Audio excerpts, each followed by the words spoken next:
Hi guys, it's April and I garden down in southeast Nebraska, a zone of 5B, and it is the first day of September. So welcome to September. Now I do these garden tours every Friday, at least for this gardening season. And last time I did this garden tour, I mentioned that we had been in the triple digits for 4 or 5 days. Well, this week's garden kind of reflects that. It hasn't grown very much. It's kind of rebounding from all of that heat. We've had glorious weather all week, so they're coming back into themselves, though we might get hit by another heat wave, so we'll see where all of that goes. But in the process of all that, and now that we're at September 1st, and I have about a month and a half until our first frost date, I am now thinking about what I want to do for garden updates. I don't focus a lot on the fall garden. I'm still figuring some of that out, but because there are so many projects that I want to do to update this garden, I don't want to have things planted in here that I'm concerned about because I might be ripping up all these beds. Maybe. But I'll kind of explain it all while I'm walking through the garden and showing you where everything is at, the plans that I'm hoping we can kind of accomplish before the next growing season. So let's go. Let's start this direction. So this hasn't changed very much. I still have these tomato plants that are looking pretty rough, but they're not looking as rough as they did last week. They're starting to bounce back a lot, especially this one right here that I chopped in half. It kind of doesn't look like I did anything to it. It's becoming more of a bush because it doesn't have the same support it did, but otherwise it's almost like nothing happened to it. And of course, you can see this ridiculous ground cherry has just sprawled. I'll be honest with you, I am contemplating sometime this week, maybe pulling out all the tomato plants that are in ground right here. So everything over here, those 3 plants right here, and of course, this plant right here, because honestly I'm in a place where I don't need any more tomatoes and I want to give these strawberries some room to sprawl as we go into the cooler weather. The chives look like they're doing good. I haven't seen a chive blossom in a very long time. That's kind of cool. But the thing that was hit the most by all of the heat, besides everything in pots that looks like trash, is probably this bed right here. Not that you can tell right now. When you come out in the morning, things always look so fabulous. But it's as you get deeper into the day that you see where some of the damage has been done. Most of my pots are still okay. But of course, the tomatoes in these pots are not looking good. And then I'm going to swing back over here real quick. As you can tell, the basil isn't doing so well. But what I really wanted to show you over here is the fact that a good chunk of my squash vines are dying back. So here we've got our pumpkin. You can see we have this whole great big chunk in here that is dying. I think what happened here is that it rooted in the ground, so it's self-supporting, so we might just lose the beginning chunk. And then we might have this that's growing in the grass, which I'm sure my husband loves, for a little while longer. Which we're kind of hoping, because while you can see the one pumpkin that has already ripened, and I should probably cut off later today and let dry out, we have, let's see if I can find it, this other pumpkin. Can't get a clear view of it. That might fill out more and ripen if this section of the plant continues to live. But the same kind of goes for the candy roaster. You can see a big chunk of it. It just died back. We've got parts of it that are still alive, but for the most part, it's dying back. And I might think about pulling off those fruit at some point.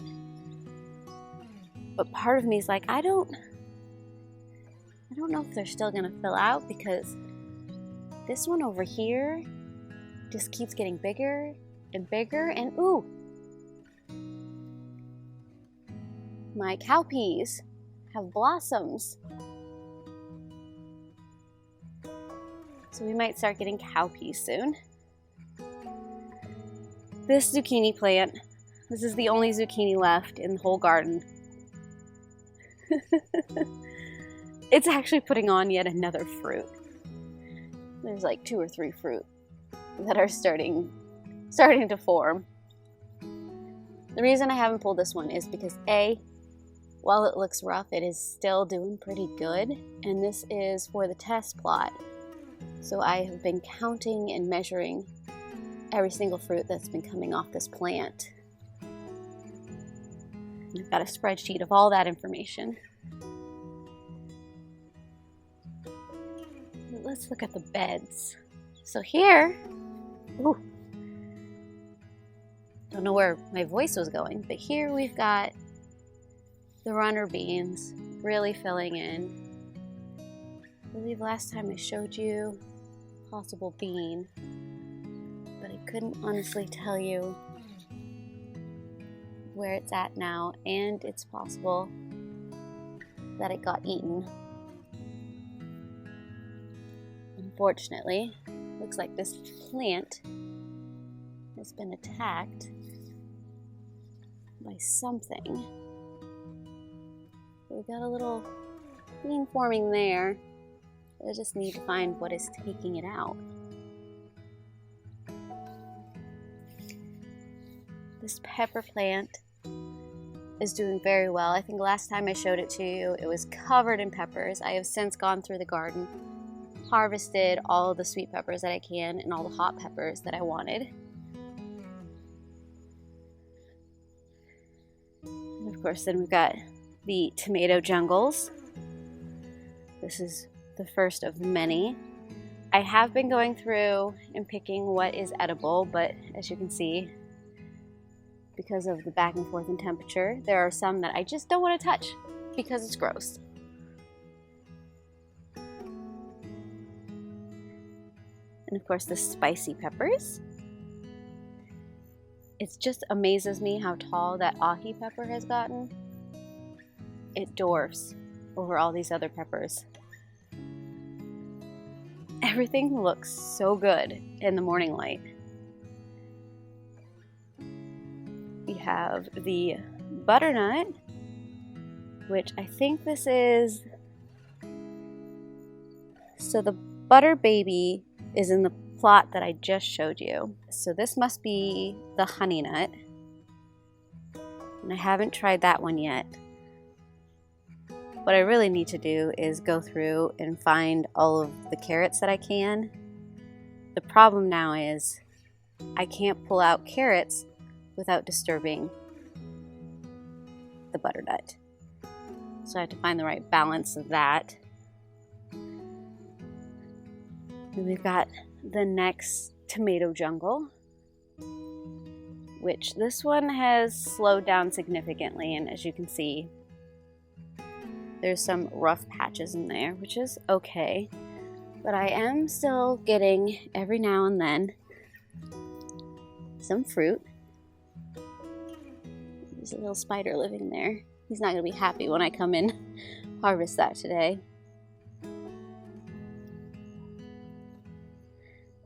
And I don't know if you can hear it. I don't know if my mic is picking it up. But this area is doing very well. I love how zinnias just bush up. And even though I got very few of my zinnias actually to start coming up, once they start filling in, it's magical. And we've got the kiwi, and these teddy bear sunflowers. I don't remember the variety, but they have started opening up so that when you back up and you look this direction, I now have my little sunflower alley, my own little personal sunflower field. The one sunflowers, these ones right here, they just keep opening up more and more, and it's so fascinating watching these guys. Now, I was going to talk to you about future plans. Because I love this concept so well, my hope is this back bed right here that comes around here will soon go all the way along this white fence. Because this fence generates so much heat because the sun is hitting it and reflecting so much, I'm hoping I can put a strip of bed much like the sunflower alley, and I can get another area that I can just plant a bunch of sunflowers in.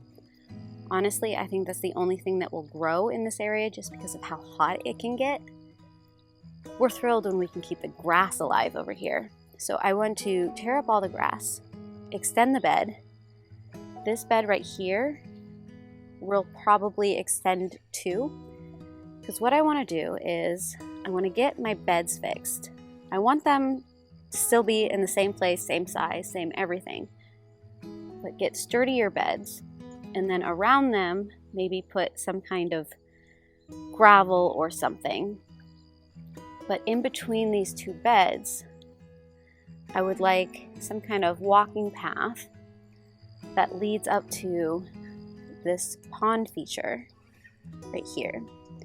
And like I said, it'll be about 2 feet around each bed that gravel or whatever will extend, but then everything right here up until that gravel, that no grow zone, I want to become bed. So this whole part, at some point, I'm thinking I might be planting stuff in. But we'll see how that goes. I'm gonna turn back here real quick. We've got more tomatoes, and it looks like I've got more I need to come and harvest. He's a funky looking thing. I don't know if I'm going to grow these style of tomatoes again next year. The Jazz has produced some of the biggest tomatoes I've ever had, but it's one of those tomatoes you can't necessarily use as a slicing tomato because it's got so many deformities that it doesn't make a nice slice. I end up having to cut it down. Same goes for the Berkeley tie-dyes, and I've got a vintage wine that looks the same as well, and I don't know if I want to deal with that next year. I might actually cut down on my tomatoes quite a bit and maybe focus on beans, because I haven't really gotten a lot of beans this year, but oh my gosh, have I gotten tomatoes. So tomatoes are pretty much the only thing I have in this section of bed right now, because like I said, I pulled out the potatoes quite a while ago. And these tomatoes have still kind of flopped over and taken over about, oh my gosh. Okay, so the bed ends probably right here. So we've got a foot and a half where these plants have just flopped. But I'm not fighting it. I'm just accepting it. And I love how this flower looks. That is gorgeous. It looks like somebody had a little accident, but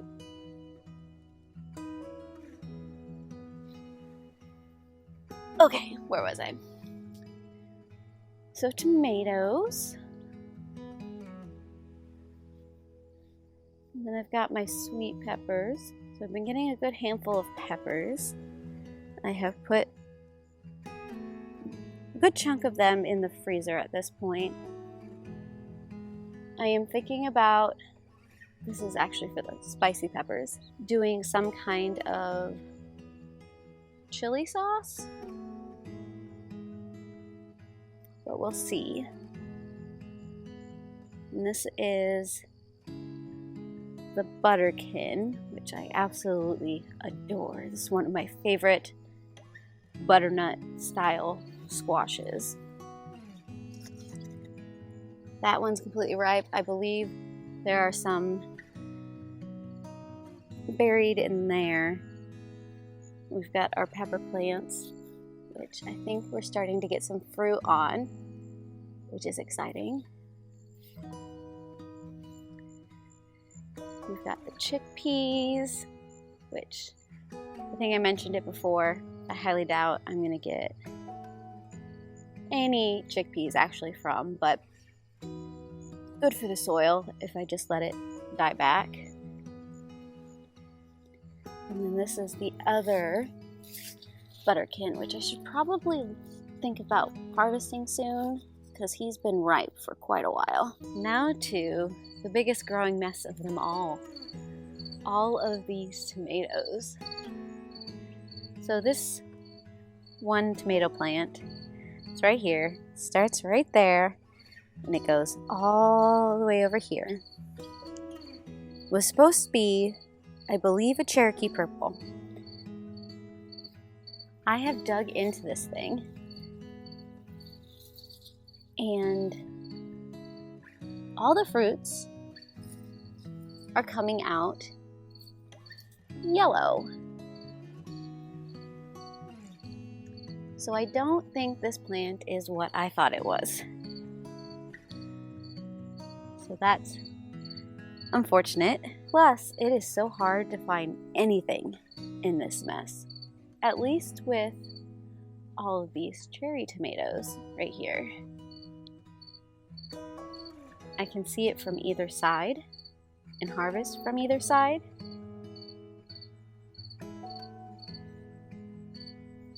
Which it looks like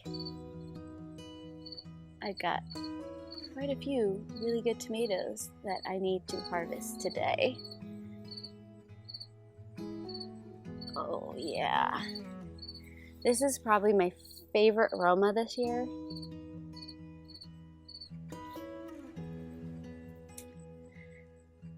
Otherwise, we got some of the celery that's coming back. The Brad's atomic grape is, doing whatever the heck it wants to do.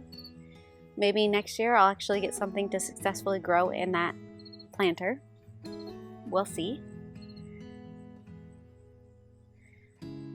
Another thing I want to do is I'm gonna have to pull up some of this pine berry, but I want a walking path to that bed from the grass over this direction and then over that direction to the patio. Because before the pine berry took over, I used to walk that all the time, especially when I had to hand water. We're not in hand watering season anymore, thankfully. But at the beginning of the season, I always have to hand water for, I don't know, about a month and a half.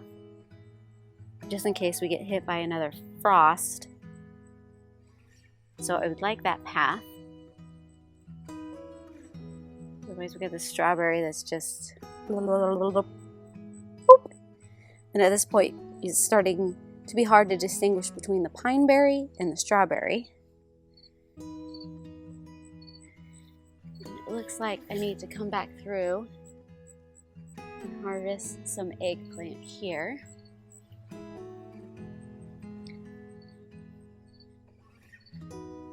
Surprisingly, this tomato plant is starting to actually put on fruit, and it looks like we've got one right there. He's cracked and split, so I'm not going to pick that one, but might actually get to try the indigo blue.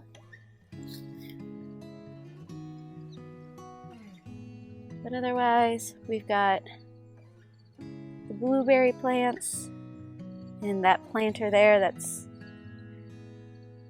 pretty much dying back at this point. I'm surprised at how well the blueberries has held on. There was a while there that I wasn't sure about the little one, but I think he's doing okay. I don't know. Otherwise, that is the beginning of September for the garden. So I don't remember if you remember me mentioning a couple of weeks ago that I planted out some daikons in one of the beds. Well, I don't have daikons in that bed anymore.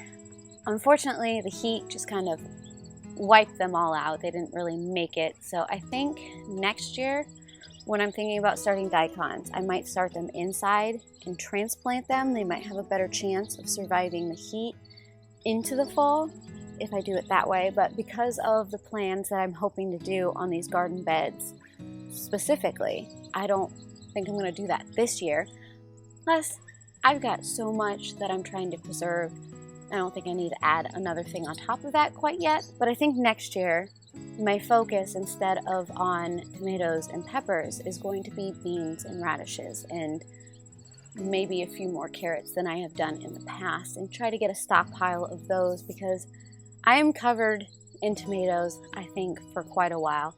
I'll probably have to do some peppers because Guinea Pig absolutely loves them. But otherwise, I think I want to shift my focus a little bit because I've been so pepper and so tomato heavy for the last 3 years. Of course, that's one of those first things you always think about when you're wanting to grow a garden, at least in my area, that I think I need to step back from those a little bit. I don't know, just a thought. I might change my mind in the middle of winter. Who knows? But otherwise, this is the garden. I do these garden tours every week through the growing season. So if you want to follow how this garden grows, subscribe down below, hit the bell, do all the things to get all of the notifications. I do also have a Instagram and Threads account where I'm doing pictures of what I'm harvesting or how I'm preserving that harvest and all of that kind of stuff. So feel free to follow me over there as well. Otherwise, I hope to see you guys in another video, and I heart your beautiful faces. Bye.